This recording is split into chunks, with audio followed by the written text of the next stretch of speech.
The server lights went dark, and honestly, so did my world. I had just torched 2 years of my life, every late night, every strained friendship, every single penny, on a tech project that was now officially dead.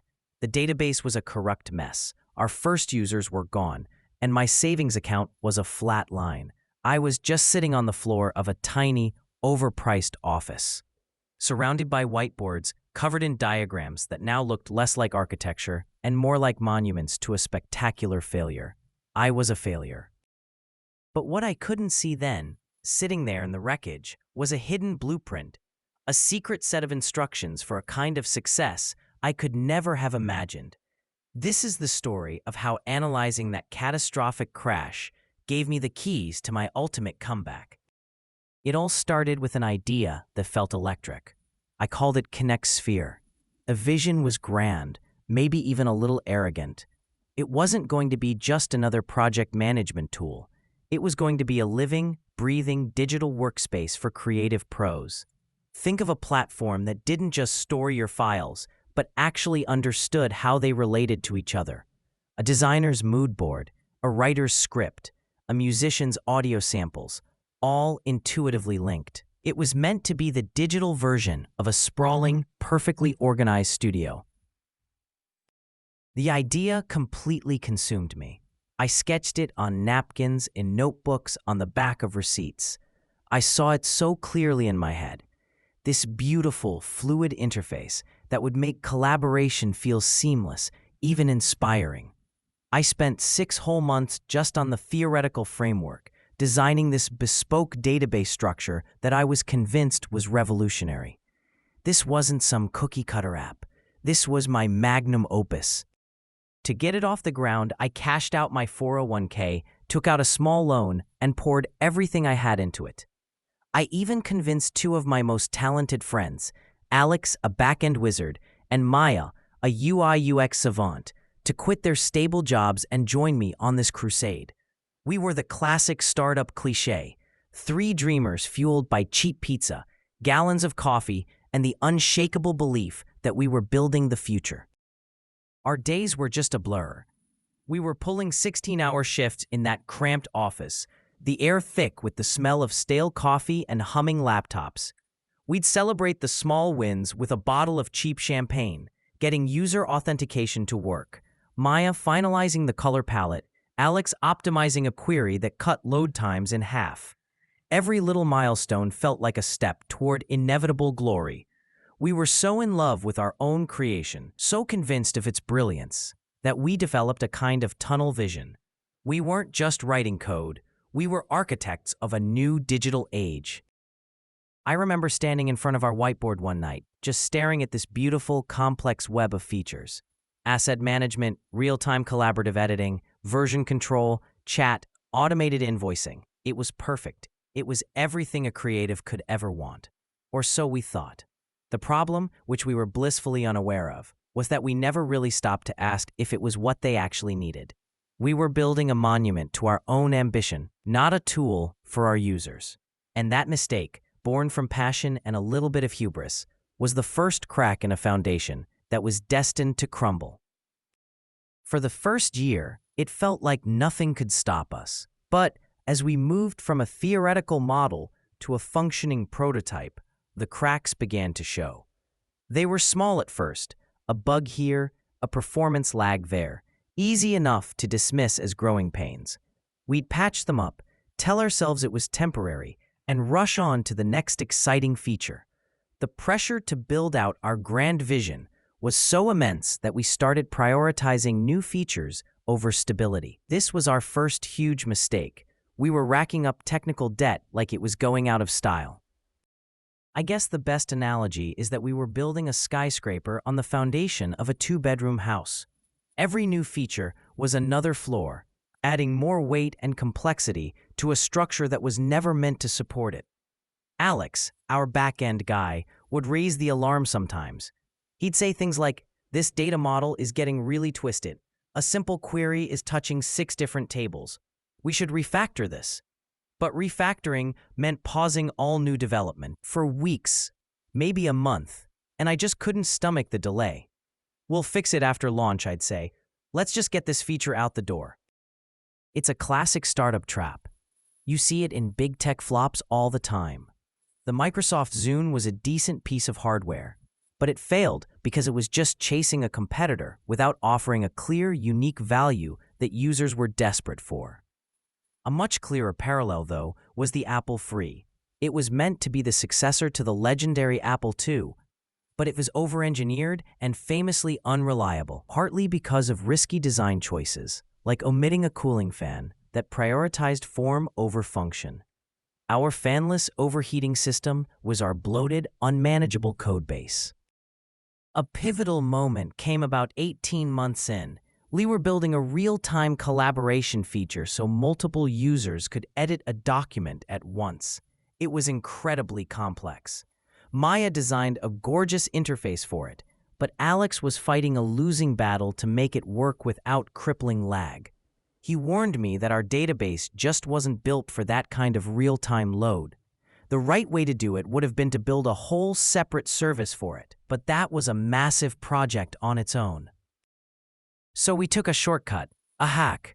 We built this flimsy system of locks and flags inside our existing database.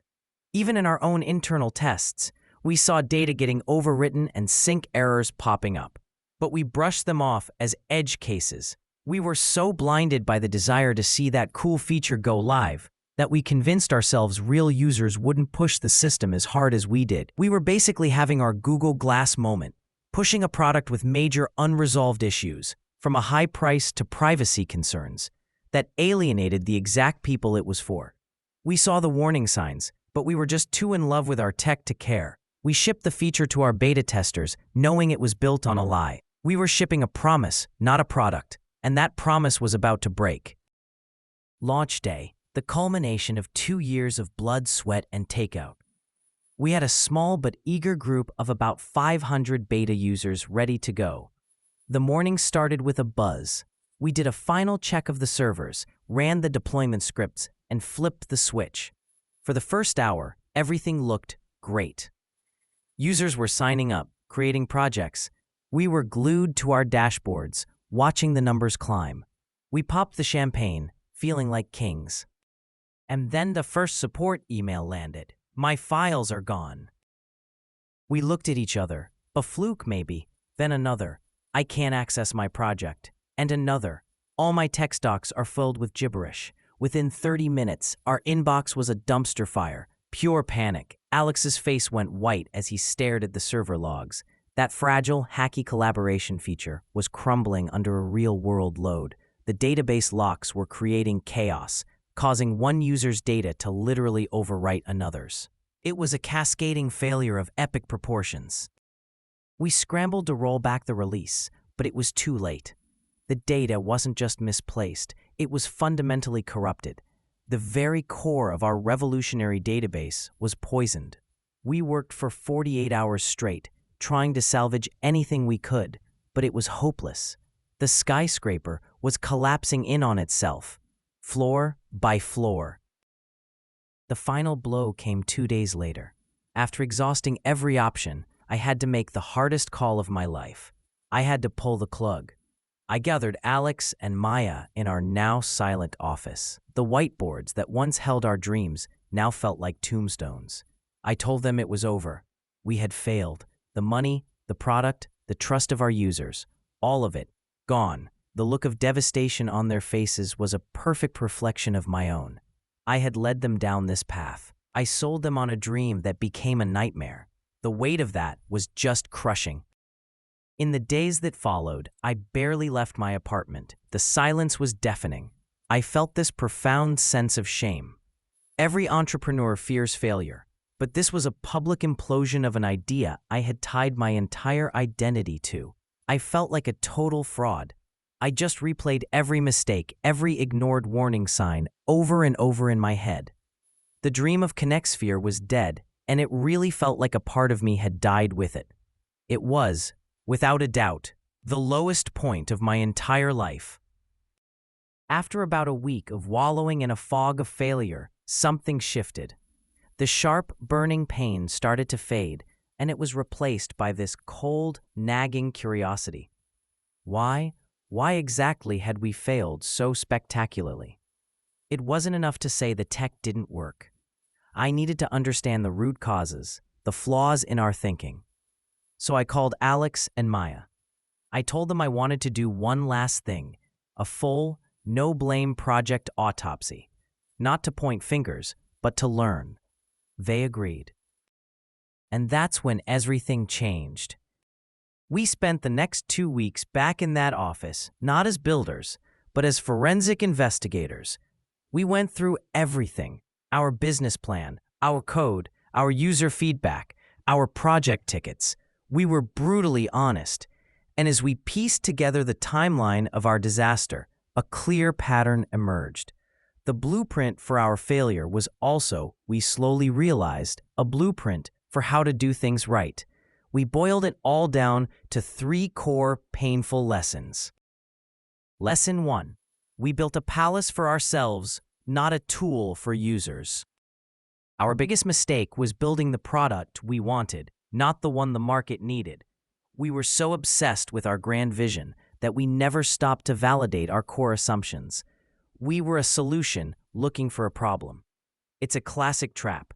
It's what sank products like Google Wave, which was too complicated for anyone to figure out, and the Segway, a technological marvel with no clear, practical use case. We had beta testers, but we didn't really listen. We heard their feature requests, but we ignored their underlying frustrations. If we had just focused on solving one small, painful problem first, we could have built a solid foundation. Instead, we tried to solve everything for everyone and ended up solving nothing for anyone. Lesson 2. We confused motion with progress. We were addicted to shipping features. Every new button felt like a win, but we were just adding complexity to a broken core. We consistently chose short-term wins over long-term stability. Our technical debt was like a high-interest loan that eventually bankrupted the whole company. All the real, unglamorous work, refactoring, optimizing, strengthening the foundation, was constantly pushed off. We learned the hard way that a stable, reliable product with 3 features is infinitely more valuable than a flashy, unstable product with 30. Lesson 3. We were stubborn when data told us we were wrong. We clung to our original vision with a stubbornness that bordered on delusional. When our own tests showed flaws, when user behavior showed they were only using a tiny fraction of our features, we refused to pivot. We just figured the users hadn't gotten it yet. That inability to adapt is what killed companies like BlackBerry, who stuck with physical keyboards while the world moved to touchscreens. Great companies are built on listening to the market. We saw data that contradicted our beliefs not as a chance to learn, but as an obstacle to ignore. These 3 lessons, written on a whiteboard in our empty office, were the most valuable things to come out of ConnectSphere. They were a blueprint born from wreckage, and acknowledging them was the first step toward rebuilding. Look, these lessons were brutal to learn, but they became my guide. It was a painful education, but it was also the most valuable one I've ever received. If you're getting something out of this breakdown and want more stories about turning setbacks into comebacks, hit that subscribe button. We're all learning and growing on this journey, and sharing these stories is how we all move forward. The ashes of ConnectSphere were still warm when the idea for the next thing started to form. It wasn't some grand vision in a flash of inspiration. It was the direct, logical result of the painful lessons we'd just learned. I met with Alex and Maya, again, not with a pitch for a new world-changing dream, but with a proposal for an experiment. I said, let's forget building an ecosystem. Let's forget changing the world. Let's find the smallest, most annoying problem we can for a very specific group of people and solve only that. This was our direct answer to lesson number 1. We decided to focus on one tiny sliver of our original vision, the friction between freelance designers and their clients during the feedback and approval process. You know, messy email chains, confusing notes, no single source of truth. It was a simple, universal pain point. We called the new project SyncUp. The name was simple and descriptive on purpose, and our entire approach was the polar opposite of ConnectSphere. First, to address lesson number 2, confusing motion with progress. We spent the first 3 months doing nothing but architectural planning. We built a clean, scalable backend, designed to handle 10 times the load we ever expected. We did all the boring work we'd skipped before, and this time, you treated it like the most critical part of the project. We built the reinforced concrete foundation first. Next, to address lesson number 1, building for users. We didn't write a single line of feature code until we had interviewed 50 freelance designers. We didn't ask what features they wanted. We asked them to walk us through their last project and tell us where they got frustrated. We listened for the sighs, the curse words, the moments of defeat. And that's where we found our starting point, a simple tool that let a designer upload an image and share a link where a client could drop pins and leave comments directly on the design. That was it. No project management, no invoicing, just one feature, done perfectly. Finally, to address lesson number 3, flexibility. We embraced a smarter kind of fake it until you make it. Before building out the full feature, we made a simple prototype. We got our first 10 users by offering it for free to designers we knew. Their feedback was our Bible. We had calls with them every week. We didn't have a grand roadmap. Our users were our roadmap. When a few of them mentioned they kept losing track of old versions, we built a simple version history slider. It was a small change, but it came directly from a user need, not our own ambition. The process was slower, less glamorous, and far less exciting than the whirlwind of ConnectSphere, but it felt solid, real. 6 months in, we launched SyncUp with a tiny, focused feature set and a modest subscription price. The growth was slow but steady, and the feedback was incredible. People weren't just using the product, they were loving it. They were telling their friends. Our foundation was holding. We were finally building something people wanted, because for the first time, we had bothered to ask them. Looking back, the failure of ConnectSphere wasn't an obstacle on my path, it was the path. That spectacular crash wasn't the end of my story, it was the explosive, chaotic, and necessary beginning.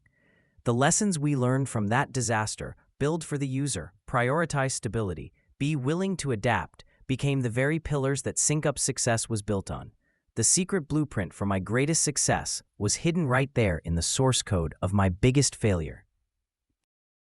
And this pattern isn't just my story.